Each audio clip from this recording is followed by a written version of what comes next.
chapter 57, verses 20 and 21, not 19, 20 and 21. యెషయా గ్రంథము 57వ అధ్యాయము 27వ వచనంలో ఏముంది, దుష్టుల గురించి ఏమున్నది చూద్దాము.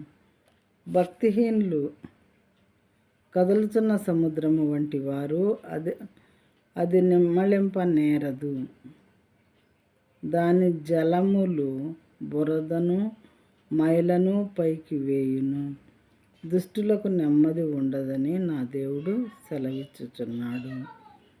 But the wicked are like the tossing sea, for it can be quiet, and its waters toss up mire and dirt. There is no peace, says my God, for the wicked. దేవుడు ఏం చెప్తున్నాడు? దుష్టులు అనే వాళ్ళకి నెమ్మది అసలు ఉండదు. దుష్టకార్యాలు చేసే వాళ్ళకి ఎట్టి పరిస్థితుల్లో నెమ్మది ఉండదు. ఎప్పుడొచ్చి ఎవరు మన మీద పడతారో, మనం చేసేటటువంటి దుష్టక్రియలను బయట పెడతారో, మరియు మనల్ని తిడతారో, లేకపోతే పనిష్ చేస్తారో అనేటటువంటి భయము వాళ్ళల్లో ఉంటుంది. కాబట్టి దుష్టుల కంట నెమ్మది ఉండదంట. బైబిల్లో వచ్చా 2-3 చోట్ల చూశాను నేనైతే. దుష్టులకు నెమ్మది ఉండదని నా దేవుడు సెలవిచ్చుచున్నాడు. భక్తిహీనులంట కదులుతున్న సముద్రం లాంటి వాళ్ళంట. అసలు నెమ్మది అనేది ఉండదు. పద్దాకులు వాటర్ కదులుతూనే ఉంటుంది కదా సముద్రంలో. వేవ్స్ 1 by 1 వస్తూనే ఉంటాయి కదా.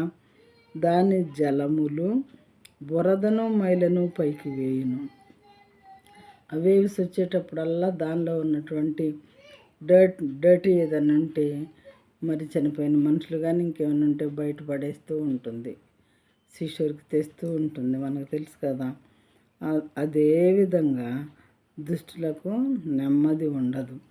కదులుతున్నటువంటి మరి ఎగసిపడేటటువంటి సముద్ర తరంగాల్లాగా దుష్టుల్లో ఎప్పుడు చూసినా కానీ భయము, గడగడ, మరి అశాంతి ఇలాంటివి ఉంటాయని దేవుడు చెప్తున్నారు. ప్రియమైన వారలారా, దుష్టులకు నెమ్మది ఉండదని నా దేవుడు సెలవిచ్చుచున్నాడు. మనల్ని సృజించినటువంటి దేవుడికి మన మనస్తత్వం అంతా, మనం చేసే పనులు అన్నీ తెలుసు. కాబట్టి ముందుగానే ఎప్పుడో రాయించి ఉంచారు ఈ విషయాలు మొత్తం కూడా.